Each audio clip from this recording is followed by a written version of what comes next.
Oiê, tudo bem com vocês? Espero que sim. Bom, hoje nós vamos falar de um assunto bem legal, que é ecologia, dentro da ecologia, que são as relações ecológicas, tá? E o que são relações ecológicas? Elas tratam do relacionamento entre os seres vivos, tá? E o ambiente em que eles vivem. E essas relações elas podem ser classificadas de duas formas diferentes. Ou de acordo com as espécies que estão se relacionando, se elas são ou não da mesma espécie, tá? Ou ainda com relação à harmonia entre esses seres vivos, tá? Se eles estão vivendo bem, né? Se a harmonia tá bacana, se eles estão em harmonia ou se eles não estão em harmonia, tá bom? Bora ver como que fica? Olha só. Então aqui, ó. Quantas espécies envolvidas, nós podemos chamar essas relações ecológicas de intraespecíficas ou interespecíficas, tá? Então, o que significa intraespecífica? Intra quer dizer dentro, tá? E específica espécie. Então, dentro da mesma espécie. Ou seja, na relação intraespecífica, eu só tenho indivíduos da mesma espécie se relacionando, bem ou mal, mas só indivíduos da mesma espécie. No caso da relação interespecífica, inter significa entre, tá? Então, entre espécies diferentes. Então, nesse caso, os indivíduos que estão envolvidos são obrigatoriamente de espécies diferentes. E também pode se relacionar de uma forma bacana ou de uma forma ruim, de uma forma onde eles se prejudiquem, ou um prejudica, assim, enfim, tá? E é justamente agora que a gente vai chegar nesse ponto, que é a questão da harmonia entre esses seres vivos que estão se relacionando. Vejam bem.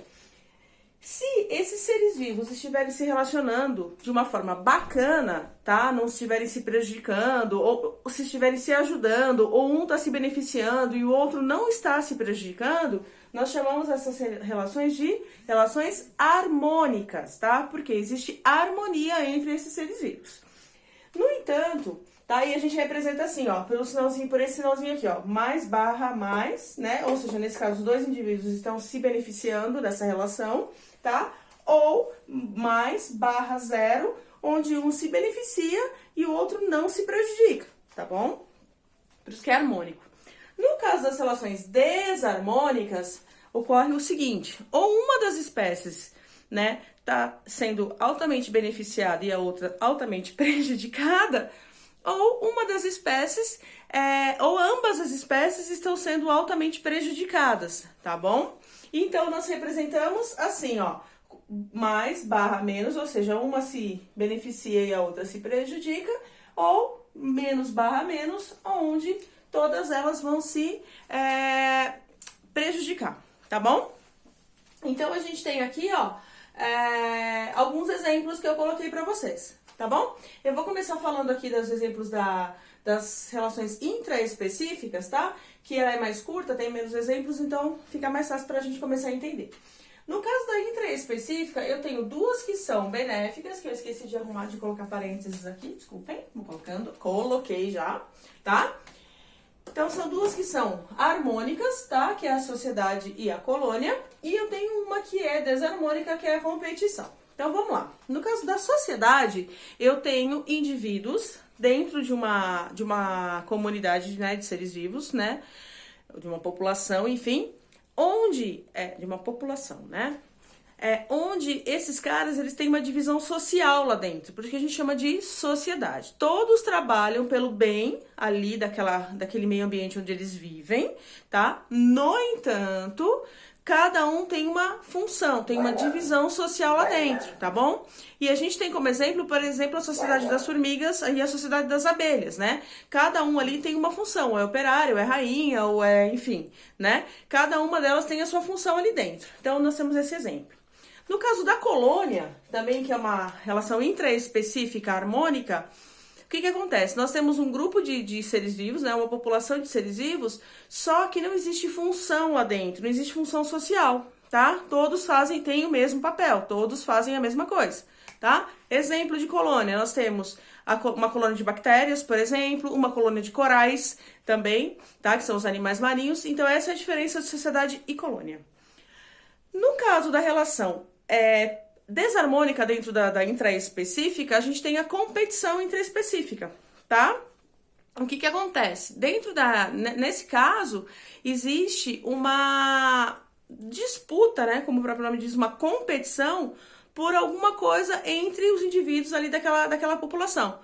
disputa por uma fêmea, disputa por alimento, disputa por habitat, tá bom? Então, vai ter esse caso aí. Então, um se beneficia e o outro se prejudica, ou os dois podem se prejudicar, né? Quantas vezes a gente vê aí dois machos brigando por uma fêmea, os dois saem arrebentados e ela dá de costas pros dois e vai embora e pega um terceiro que nem estava metido na briga, né? Então, isso é uma questão de relação intraespecífica desarmônica, tá bom? Às vezes o casamento também pode ser um pouco, né? Não, tô brincando, gente. Mas deu pra entender, né? Eu acredito que sim. Bom, vamos continuar então. Dentro das relações interespecíficas, né? Que seja entre espécies diferentes, a gente tem muito mais relações, tá bom? Então eu coloquei aqui algumas para vocês, algumas das principais. Pode ser que vocês aí em outros livros, né, em outros autores encontrem outras que eu não citei aqui, mas é porque eu coloquei as principais mesmo, que são bastante, então se a gente ficar falando uma por uma, tá? Mas essas são as essenciais, tá legal? Então, ó, eu coloquei aqui mutualismo, simbiose, comensalismo, inquilinismo, competição, amensalismo, predatismo e parasitismo, que são as mais comuns, tá, que a gente estuda. Bom, vamos uma por uma. Antes, eu quero falar um pouquinho também do mutualismo e da simbiose, porque às vezes existem autores que trazem mutualismo e simbiose como a mesma coisa, mas na verdade não é, tá? Elas são coisas diferentes. Então, em alguns casos, eles trazem... em outros autores já trazem como diferentes, tá bom? Mas eu já vou explicar porque vocês vão entender. No caso do mutualismo, eu tenho duas espécies diferentes, tá? Convivendo, e uma ajuda a outra, para que porque eles tenham o que precisam, tá bom? Um exemplo de mutualismo é o líquen, que é uma associação entre uma alga e um fungo, tá? Onde um fornece alimento e o outro fornece meio que proteção, assim, eles se ajudam, tá bom? Só que se eu separar a alga do fungo, eles conseguem viver. A alga vai conseguir viver sozinha, a briófita vai conseguir viver sozinha e o fungo vai conseguir viver sozinho também. Eles vivem melhor juntos, mas eles conseguem viver separados. Então, no mutualismo, eu consigo separar os indivíduos, tá bom? Já na simbiose, tá? O que acontece? Eu tenho dois indivíduos vivendo juntos, porém, se eu separá-los, eles vão morrer, tá? Um exemplo, cupim, tá? Cupim é um cara que come madeira, muito bem. E aí, o que acontece? Qual é a única coisa no mundo que o cupim não consegue digerir? Madeira, né? Celulose. Então, o que vai acontecer? Dentro do intestino do cupim, né? Que é um inseto, ele vai... existe um protozoário, tá? Que vai ajudar na digestão dessa madeira e vai passar os nutrientes para o cupim. Então, o cupim vai conseguir viver. E, enquanto isso, esse protozoário fica protegidinho ali dentro do sistema digestório do carinha, do cupinzinho. Porém, se eu tirar, né, esse protozoário de lá de dentro, o que vai acontecer? Os dois vão morrer. Então, a simbiose é chamada por muitos autores de mutualismo obrigatório, ou seja, eles não conseguem viver separadamente, tá bom? Comensalismo. No comensalismo, a gente tem, assim, uma espécie que é beneficiada e a outra também, ou a gente ainda pode usar o mais/0, né, onde um se beneficia e o outro não se prejudica, tá bom? Dependendo da situação. Um exemplo, tubarão e rêmora. Rêmora é um peixinho bonitinho, pequenininho, que fica debaixo do tubarão ali, então o tubarão fica nadando, tá? E ela fica embaixo. Então, o tubarão é um predador super voraz, vocês sabem disso, né? E o que acontece? Quando ele se alimenta, né, nem tudo cabe naquela boca imensa dele lá, às vezes escapam, né, os restos, assim, os fiapos. E esses peixinhos aí, então, eles se alimentam disso. E aí eles se beneficiam e não prejudicam o tubarão, tá? E o tubarão não come eles também, né? Até porque eles ficam numa posição estratégica ali e tal. Não é brincadeira, que o predador o tubarão não os preda, ok? Show! Inquilinismo. Como o próprio nome já diz, o inquilinismo, ele trata-se de uma relação de um hospedeiro e de um inquilino, tá bom? Mas por que no inquilinismo a gente considera uma relação harmônica, tá? Diferente do parasitismo, onde eu também tenho um hospedeiro. A diferença é que no inquilinismo o hospedeiro não se prejudica, tá? Ele vai ceder ali um apoio ou um abrigo para um determinado indivíduo que vai ser o beneficiado, mas ele não vai se prejudicar, tá? Então, um exemplo para ficar claro. As orquídeas, aquelas flores lindas, né, elas precisam de muita luz solar para conseguir viver com fotossíntese e tal. Só que muitas vezes elas não conseguem ir para lugares altos. Então o que elas fazem? Elas se enrolam nos troncos das árvores para chegar nos locais mais altos. Então elas se apoiam ali, que é o epifitismo, na verdade, né? Mas que a gente pode também chamar de inquilinismo. O epifitismo, na verdade, é um tipo de inquilinismo, tá? E aí, então, elas usam de apoio. A mesma coisa a bromélia, tá? Uma outra planta que também só se apoia em outras árvores para conseguir luz solar. Tem também o caranguejo ermitão, que é um caranguejo pequenininho, assim, que tem um exoesqueleto bem sensível e ele não tem carapaça, tá? Como o caranguejo grande, por exemplo.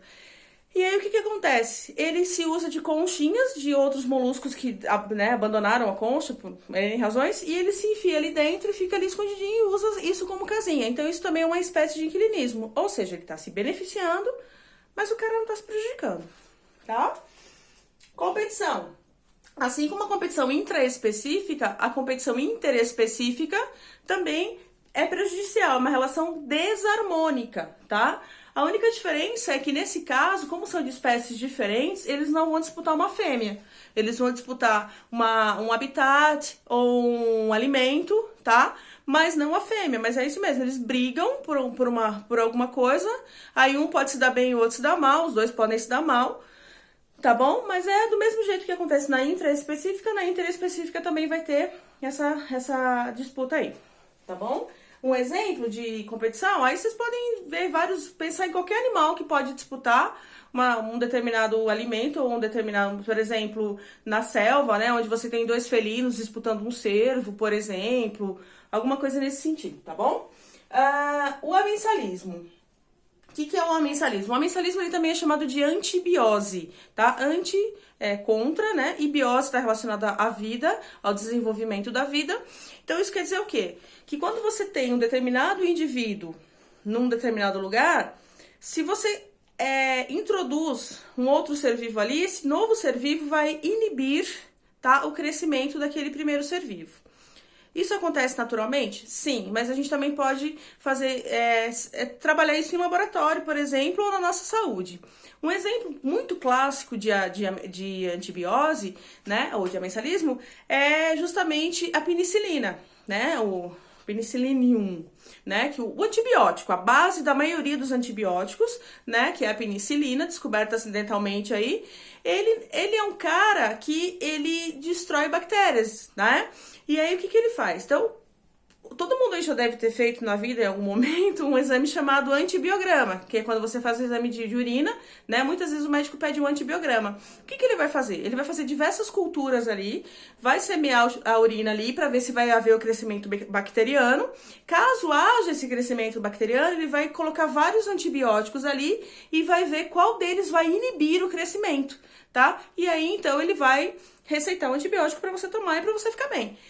Então, isso é o amensalismo ou antibiose. Você introduz uma nova espécie ali, ou naturalmente, ou forçosamente, no caso do antibiótico, e você inibe o crescimento, o desenvolvimento da outra espécie, que acaba definhando e morre, tá bom? Então, o exemplo clássico é entre o bacteriófago ou penicilina, que é um fungo, e uma determinada bactéria.